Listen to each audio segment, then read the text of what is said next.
Tape 3W suivi d'école au Sénégal.com.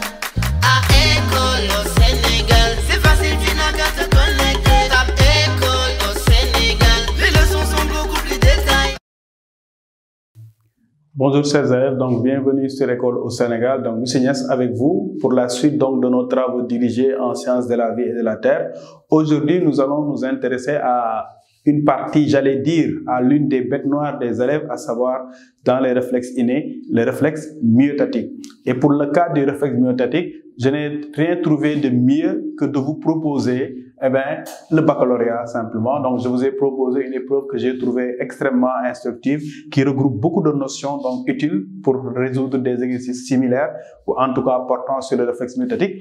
Il s'agit donc de l'exercice d'exploitation de documents du baccalauréat 2006, donc proposé au baccalauréat 2006 et qui portait sur les réflexes myotatiques. Donc cet exercice qui va apparaître sur l'écran, je vais vous lire donc le début de cet exercice qui vous dit, donc chez l'homme, la percussion du tendon d'Achille détermine une extension du pied sur la jambe par contraction du triceps sural, comme le montre le document 1 que vous avez donc en bas de page. Et comme vous le voyez, donc la première question demande de préciser la nature de la réaction. Ici, il s'agit d'un réflexe myotatique parce que vous avez donc une stimulation qui va entraîner donc la réaction du muscle. Et ne pas oublier que pour le cas du réflexe myotatique, il faut préciser qu'il s'agit, n'est-ce pas, d'un réflexe inné. Donc, cette percussion qui entraîne la réaction du muscle donc, est un réflexe inné.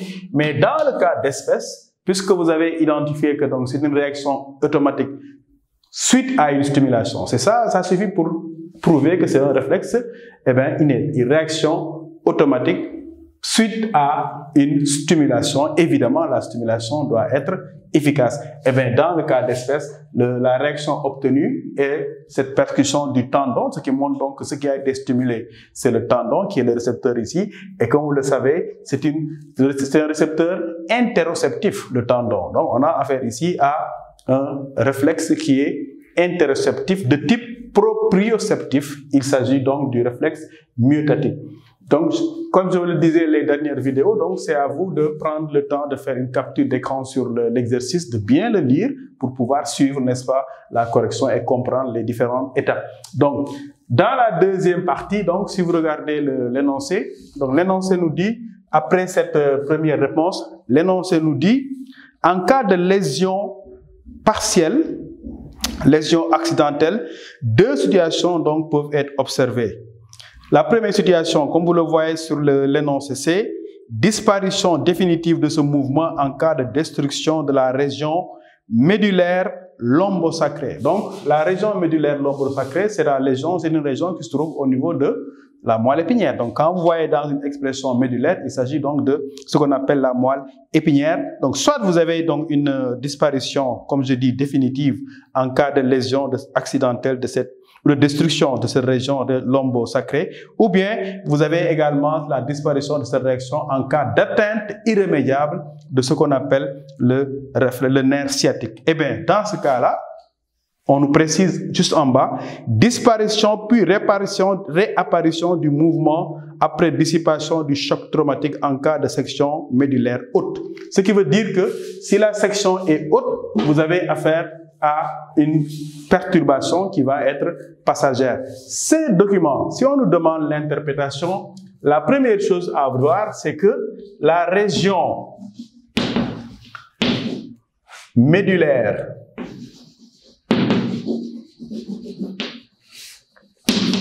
lombosacrée et le nerf sciatique. Donc, ces deux parties sont indispensables à ce qu'on appelle les réflexes myotatiques. Donc, puisque nous allons le voir dans le cas de lésion accidentelle ou destruction définitive de cette région, vous avez la disparition donc, qui est actée. En cas d'atteinte irrémédiable également du nerf sciatique, vous avez le même résultat. Donc ces deux parties, sans elles, il n'y a pas de réflexe myotatique. Donc ces deux parties, a priori, il faut voir leur caractère indispensable. Après, évidemment, la précision suivante qui nous dit qu'en cas d'atteinte haute, de section haute donc de la région médulaire, il n'y a pas une disparition du réflexe. Cela veut dire donc ici que les parties hautes, ça veut dire donc l'encéphale, n'est pas indispensable à ce réflexe qui est qualifié de myotatique. Et par ailleurs, à partir de l'identification des éléments anatomiques, parce qu'attention, un élève doit connaître, comme je vous l'ai dit la dernière fois, les 5 éléments indispensables de ce qu'on appelle un réflexe inné. Le récepteur, le conducteur sensitif, le conducteur moteur, le centre nerveux et évidemment l'effecteur. Donc ici, on peut affirmer sans nous tromper que la région médulaire lombosacrée est le centre nerveux de ce réflexe myotatique. Par ailleurs, le nerf sciatique donc contient les conducteurs, donc puisque nous savons que le nerf sciatique est un nerf moteur qui innerve donc les muscles de la jambe, et bien nous avons ici donc le conducteur soit sensitif, soit moteur, soit et sensitif et moteur. Voilà pour la première partie de cet exercice. Nous allons passer à la deuxième partie. Alors, la deuxième partie, je vous renvoie également à l'énoncé que nous allons lire. Donc l'énoncé nous dit, après l'interprétation de ces résultats, en 2, chez l'animal spinal. Donc l'animal spinal, c'est l'animal qui a, n'est-ce pas, subi une destruction de la partie supérieure, donc une décérébration. On peut mesurer la tension. Donc qu'est-ce que la tension? C'est le degré de contraction développé par le triceps sural en place dans l'organisme au cours d'un étirement progressif du tendon d'Achille. Et on vous demande de regarder le document 2. Donc si nous regardons ensemble le document 2, sur le document 2, que je vous demande donc de regarder sur l'écran, nous avons le muscle en place, nous avons le fuseau neuromusculaire qui, comme vous le savez, est un mécanorécepteur proprioceptif. Ensuite, vous avez la moelle épinière qui est reliée donc à évidemment ce muscle, et vous avez le tendon sectionné relié à un étrier. Évidemment, l'étrier permet d'enregistrer sur un écran, comme vous le voyez à votre droite. Ça, c'est le document, n'est-ce pas, 3. Si nous poursuivons la lecture de l'énoncé, on dit on obtient les résultats figurant donc dans le document 3. La première question nous demande d'analyser les courbes du document 3 et de dégager la relation entre ces deux paramètres étudiés, ce que nous allons faire par la suite. Alors, donc après la première question, donc est la question donc d'interprétation qui nous a permis d'identifier 2 acteurs de ce réflexe myotatique. Le premier acteur, c'est évidemment la région médulaire lombosacrée, qui est le centre nerveux. Et bien le deuxième acteur, c'est le nerf sensitif, le nerf sciatique, pardon, qui est un nerf, c'est-à-dire donc un conducteur de l'information une fois qu'on a stimulé. Donc dans le document que vous pouvez retrouver également, le document 3 en l'occurrence, que vous pouvez retrouver, n'est-ce pas, sur l'énoncé, eh bien, je l'ai repris ici pour plus de clarté. Et ce document met en évidence donc 2 paramètres. Le premier paramètre, donc, c'est la tension développée par le muscle, autrement dit sa contraction. Le deuxième paramètre, c'est l'allongement de ce même muscle. Alors, on nous demande dans la question 2.1 d'analyser ces 2 courbes. Donc, attention, la question qui suit, parce qu'on nous demande d'analyser et de dégager une relation entre les 2 paramètres. De quel paramètre partons ici? De la tension développée par le muscle, mais également de son allongement qui est, comme vous le savez, consécutif à son étirement. Alors, par rapport à la question, il faut évidemment prendre le temps de faire une analyse précise pour pouvoir comprendre, n'est-ce pas, la question qui suit, à savoir le fait qu'on vous demande de dégager la relation entre les 2 paramètres donc que je viens d'évoquer. Alors, lorsqu'on stimule, c'est ici la stimulation, l'étirement, on remarque qu'avant l'étirement, donc vous avez le muscle qui est complètement relâché, donc une tension 1000 et avec donc un allongement qui est constant. Donc, le muscle raccourcit, parce que c'est ce que ça signifie. Là, vous voyez que l'allongement diminue. Donc, l'étirement entraîne le raccourcissement du muscle, mais également sa contraction progressive. Contraction qui reste élevée tant que, n'est-ce pas, l'étirement persiste.